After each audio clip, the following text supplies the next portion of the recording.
Picture ba ng kabataan natin ngayon is Parang geared masyado to- naman yata geared to marami what? ang ating Kaninong katanungan. pera gagamitin? Ina, nagkain Pondo na ba na. ng gobyerno? Ngayon, mas may... Alam mo, Carlo, nandito na tayo sa punto na wala nang Ang atrasan. negative side of the Oh, house. pasensya na po sa negative side. Addiction. Yanks. Hindi po namin sinasabi na ito ang katapusan. Ito lamang po ang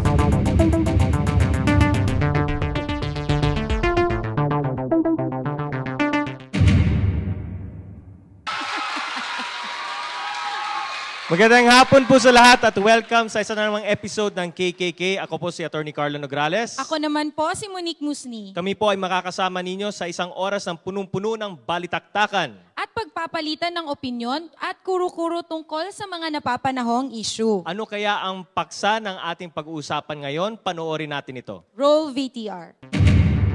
Ang death penalty o parusang kamatayan ang pinakamataas na parusa na maaaring ipataw sa isang tao na napatunayang nagkasala sa batas. At ang Pilipinas, ang isa sa may 63 bansa sa buong mundo na kinikilala ang parusang kamatayan bilang sukdulang kaparusahan. Ngunit noong 2006, sa utos na rin ni Pangulong Gloria Arroyo, ibinaba ang lahat ng hatol na death sentence patungo sa panghabang buhay na pagkakakulong. Taong 1997, nang ipinapatupad pa ang parusang bitay, sa mahigit 300 na nahatulan ng parusang kamatayan dito sa bansa, kalahati sa kanila ang may kasong panggagahasa, habang 21% ang nauugnay sa salang pagpatay at 4% naman ang nasangkot sa mga krimeng may kinalaman sa droga. Ngunit sa paghinto ng pagpataw ng parusang bitay, nandiyan at nananatili pa rin ang tumataas na bilang ng mga krimen taon-taon na sinasalamin ng ating mga pahayagan. Mga ulat na naglalarawan ng isang lipunan kung saan laganap ang panggagahasa, pagpatay, pagdukot at droga. Ngayong nalalagay sa alanganin ang seguridad pantao, ang usapin ukol sa death penalty ay pilit na binubuhay. Mainit ang talakayan sa pagitan ng mga sumasang-ayon at di sang-ayon sa panukalang isulong muli ang death sentence, lalong-lalo na naiilan sa mga nakasalang sa death row ay mga kabataan. Sa report ng Philippine Action for Youth Offenders noong 2005, may 2 menor de edad ang nakasalang sa death row habang may 32 death convicts ang may edad na 19 hanggang 21. pabor ko kung ang mga tao por nga angay por nga kanon kanang kastiguhon yun. Every person has a chance to change. And, ang tao man God is unpredictable. So we need to help those youth na to give them a chance, to support them, to help them through the right path. Death penalty, pabor mi. Para magtagam ng mga ano ba, mga kuya kriminal. Ay gihatagan mo kitag life ni God mo na dili basta-basta ang tao mo hatag og death penalty. Kay di ba ang government man ang nagatagan nga parusa. So dili sila nagatag sa ato og life. So wala sila karapatan na kwaon.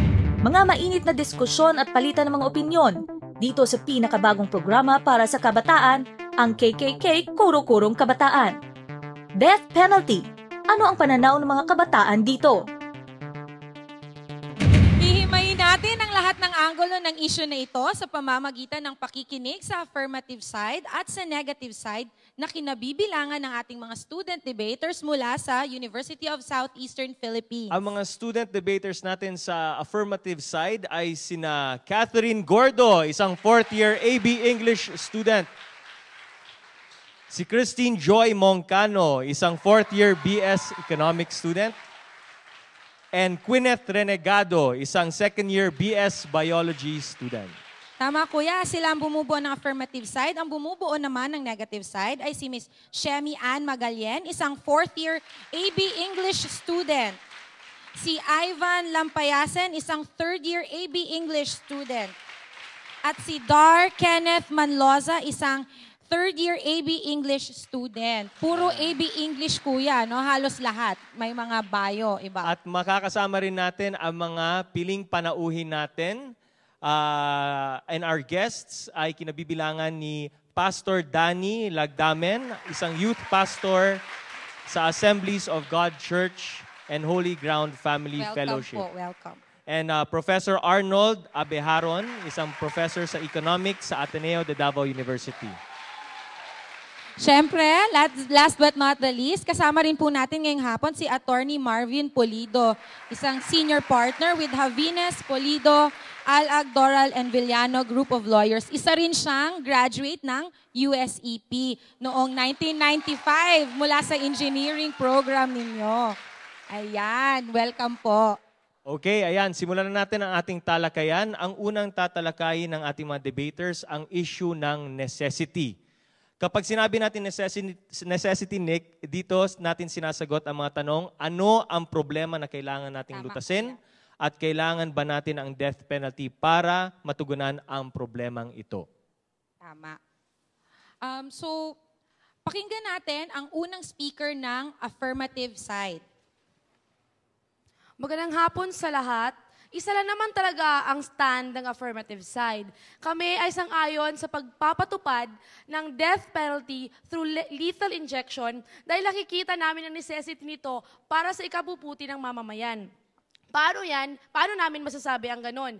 Mamaya, bibigyan namin ng linaw ang lahat ng punto na talagang bibigyan ng linaw ang lahat ng punto na pwede nyong maisip upang makonsider nyo na tama na magkaroon ng death penalty sa Philippines. Ipagpalagay natin ang Philippine judicial system ay ma-strengthen. Yung tipong hindi na nababali yung desisyon at hindi nasusuhulan yung mga gumagawa ng batas at ang mga gumagawa ng panukala. Magbibigay ng akma na parusa sa mga taong nakagawa ng kasalanan sa batas. Dito makikita natin mga kaibigan na kapag pinatupad ang death penalty through lethal injection, magkakaroon ng malaking impact sa mamamayan. At ang impact na yon ay positive talaga. Ano bang unang pwedeng maging impact nito sa atin? Una, ito ay actually magbibigay ng possible na, a breakthrough or an avenue for the Philippines to minimize the crime rate. Bakit?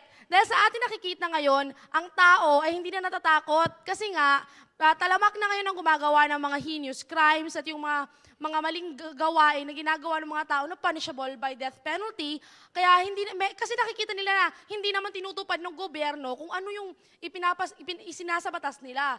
Kaya ngayon nakikita namin na para matuto sila, kailangan nilang bigyan ng leksyon. Kailangan pakita natin sa kanila na ang panukalang batas na ito ay pipigil sa kanila at wala nang pwede pang gumawa nito sa susunod na mga panahon dahil natatakot silang mabilang sa mga taong na nabigyan nga ng death penalty na punishment. Pangalawa, kapag meron tayong death penalty sa Philippines, magkakaroon ng kapanatagan ng loob ng mga mamamayan, ng mamamayang Pilipino. Bakit? Sino ba naman ang hindi ba? Kung ikaw ay alam mo na ang gobyerno kung anong bansang saan ka nabibilang, ay talagang firm sa pag-a-assert ng isang law in protecting your rights and your security as the part of the nation, is talagang mararamdaman mo na ikaw ay safe. Alam mo na walang ni sino man na makakapanakit sa'yo o makakatapak sa anumang rights na meron ka. Kasi pinoprotektahan ka ng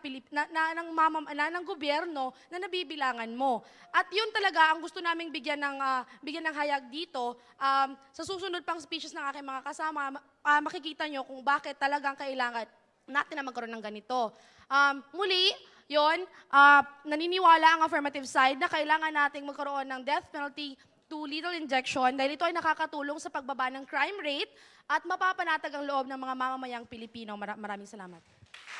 Okay, yan si Kathy sa affirmative side. So, ang sinasabi ni Kathy, kailangan natin ng death penalty para magkaroon ng impact, ma-minimize natin ang crime rate at matatakot ang mga kriminal at maging panatag ang loob ng ating mga mamamayan. Security ang kanilang pinupuntirya. Okay, so pakinggan naman natin ang negative side.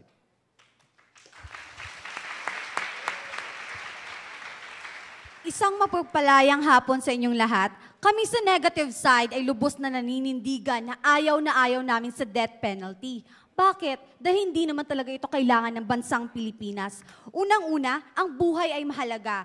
Ang buhay ay sagrado at kaloob ito ng poong may kapal. Walang sino man ang may karapatan na kumitil ng buhay kahit ano pa man ang dahilan. Ang sinasabi kasi ng affirmative side ay ganito, dahil sila ay nagkasala, dapat silang mamatay. But ladies and gentlemen, members of this most august body,